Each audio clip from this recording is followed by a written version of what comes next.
to another Two-Wheeling Tuesday. We'll call this the second edition because this is the second one I've done on a Tuesday. Kind of going to do a moto vlog today, which what does that mean is I'm actually going to do a motorcycle vlog on a motorcycle vlogging. I don't know, maybe that makes sense. It's going to be a rolling vlog, we can call it that too. And it's going to be pretty much about my WR250R because I really haven't talked too much about how I liked her so far, what I thought, maybe what I want to change, why I changed other stuff. Mainly, most of the stuff I did was do guards and stuff, just protect her. And myself, obviously, the hand guards are kind of for me. But I love these hand guards, by the way, so far. I don't know how well they'll stand up the plastic parts to the off-roading, but yeah, we'll find out soon enough on that. As far as her crash plates are concerned, I did something that was pretty good with the crash plate. I didn't really say in the video. For me installing the crash plate is afterwards I got kind of a idea to stop a lot of that echo coming back, and that echo from the motor is like almost, I don't think you're gonna find a crash plate that's ever gonna really stop that, other than maybe a plastic one's not gonna echo as much. But every one of them that's a hard metal crash plate is going to echo a lot of the engine noise back. What I did was I put some bed liner, or I think it was just rubber coating, the undercoat type stuff on the top of it, and while it was still kind of tacky, I stuck it up to the frame and bolted it up, and that really cut the noise down quite a bit on how it sounded, and it puts it up there right where it's supposed to be. It's not on like little insulators that aren't really 100% up against the frame where it's kind of supposed to be for extra support. I kind of see it that way, the way they wanted it. They didn't provide you with insulators to keep it off the frame. Why would you 100% want to try to make it so that it is off the frame? Because it kind of, I think, makes it a little bit weaker. But I don't know, that's your own thoughts on how you want to do it. But it stopped a lot of the engine noise from echoing back, even though it doesn't obviously 100% keep it from happening, but it did a lot. And so that's a kind of a helpful thing I found. And you can do however you want, but I haven't had any problems so far with it being there. I don't know if it will eventually, who knows, but it's been a really cool bike so far. Honestly, I like it. How do I like the tires? We'll go with tires. We'll start from the ground up now and go from there. Tires, I mean, they're the trail wings. I mean, obviously what you'd expect from them. They're not any different than probably a lot of the other bikes that come with them. They do okay on the road. I don't really find a problem with the road. On the trails, they didn't seem as grippy as I'd like, but it's also kind of muddy out there, so really can't judge 100% on how well they handle, because mud is always pretty crappy anyway. But I did find you could get better tires, and tires make a lot of difference. I mean, I had a identical quad to another kid who had brand new tires on it. I had worn stock tires, not out, but worn pretty significantly tires that was stock on my quad, and we were going through the woods, and he was going through crap I couldn't, and I had no trouble before, and all of a sudden I'm following him through some of the more muddier areas, and I kept getting stuck, and I was like, why the hell can you make it through these things and I can't? He goes, oh, I got these new tires, which I happened to not notice.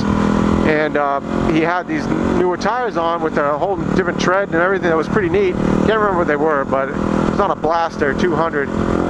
One of my quads I had. I love that thing, but yeah, it got some pretty worn tires, and it just you find how much tires really make the quad. And he was going through some crap that I couldn't. As I said, I kept getting stuck and here and there, and I couldn't believe it, because we're riding the same quad, and all of a sudden his was like a totally different machine than mine. And you can find that depending on how much road you want to make this is going to cut down on how much trail it can do, or how well it does in the trail. So I find that with a lot of machines, if the more trail worthy you make it, the more road unworthy it's going to be, and vice versa. I think you could gear this one down a little bit and still make it on the highway, but you're going to be pushing the motor a lot more. I don't believe this is a totally kind of adjustable vehicle. To be honest with you, I think you can make it almost anything you want. If you want to make it more trail, you can. It has the stance, it has everything ready to go. Just gear it to what you want. If you really want to make this a real deep woods crawler, you definitely can do that. If you want to make this more road worthy, you definitely can do that too. Get yourself a pair of street tires, gear it appropriately, and just go for it. I mean, I think it's got a lot of potential for a lot of different things depending on how you decide you want to ride. And a lot of these machines out there so far that I've ridden, you know, power-wise, yeah, this is kind of not really up there as a powerhouse machine. I've driven the KLR, and that seemed like a very lax but torquey kind of feel to it.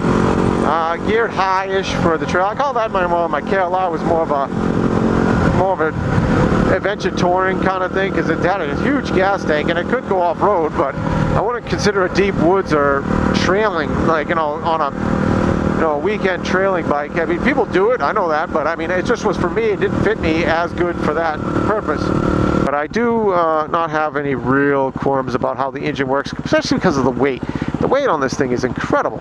I mean, you know, under 300 pounds, you know, other than me not being on it, obviously, under 300 pounds isn't bad. I love that, because the KLR was so damn heavy. That was the biggest kicker of to me about trying to go out in the woods with it, is that it was so freaking heavy, and I just really couldn't handle that weight and dumping it over. And this one, I already dumped it twice in another video and picked it right back up, no problem, and that was a cinch. But no, none of it's really really awful or anything I'd really say I want to change. I mean, there's big bore kits and stuff that fix the engine. There's a lot more mods I could do also to power commanders. I didn't do that yet. There's a lot of unlocked potential of the motor, but you got to spend a little bit more money, and that kind of does aggravate me a little bit. But you know, it's also a problem if they actually bring the 450 onto the street, the YFZ motor. If they hopefully they'll do it and they'll make it a 6-speed. I really do love the, oh, that's the one thing, transmission 6-speed. Oh god, it's so sweet. This thing will travel down the highway no problem. That 6-speed really makes a big difference. Just gives you that extra gear ratio you kind of need. But I love, you know, the transmission to be in that motor, the 450. If they ever come out with it, that'd be awesome. But it's gonna be tuned down no matter how you look at it. It's not gonna be a 450 like you've seen, because it's gonna have all the emissions controls on it. It's gonna be dumbed down a little bit and for the street, and that's just what you're gonna see. I just know it. If they ever do come out with it, it's gonna be like that. But it's probably still gonna be the 5-speed, if anything. And I don't think it's not powerful enough to do it. I just think it'd be kind of going into the same aspects as the other. You know, just give it like an extra winning kick that would, despite the little less power, you could get the extra gear ratios in there. Handlebars, I guess we'll go with next. There's a little low when I stand up, but that's fixable. I mean, again, that's your ergonomics of everybody. Everybody's going to be different. The seat I made, it's a little tough. I'm going to say the seat's a little bit on the tougher side, but it's got a grippy seat, which is nice. You don't slide around at all on it. But you could probably deal with a, you know, aftermarket one for $200 or something like that, and make it a little softer components to it that make it a little bit more comfortable for a ride, maybe a little wider too. I think there was one that was a little bit wider, kind of could be nice for longer rides, and the seat comes off so fast you can swap it around for, you know, long rides, but maybe not so good for off-roading to, you know, off-roading seat. You know, very simple, very quick.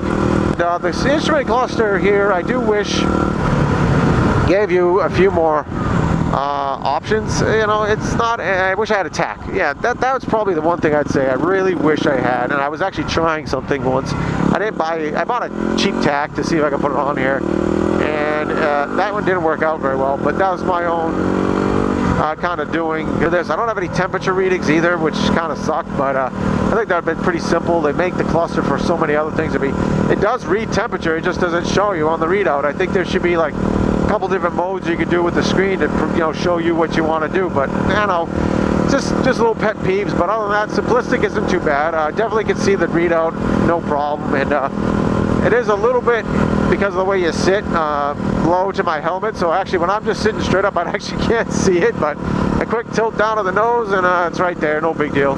So all in all, I love the machine. Honestly, you can't get something like this not expecting, being a 250, what it's going to do, and it actually surprised me what I could actually do.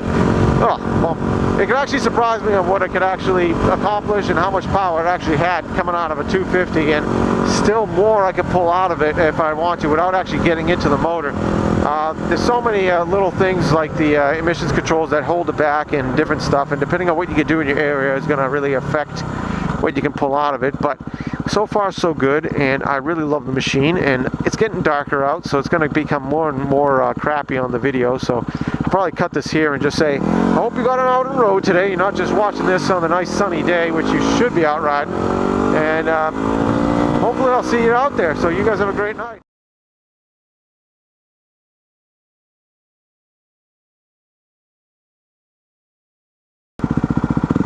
Deer. Oh dear. Look at little bastards running around. Yeah, you keep running. Yeah, I told them. Be running out in front of me. Sly little devils.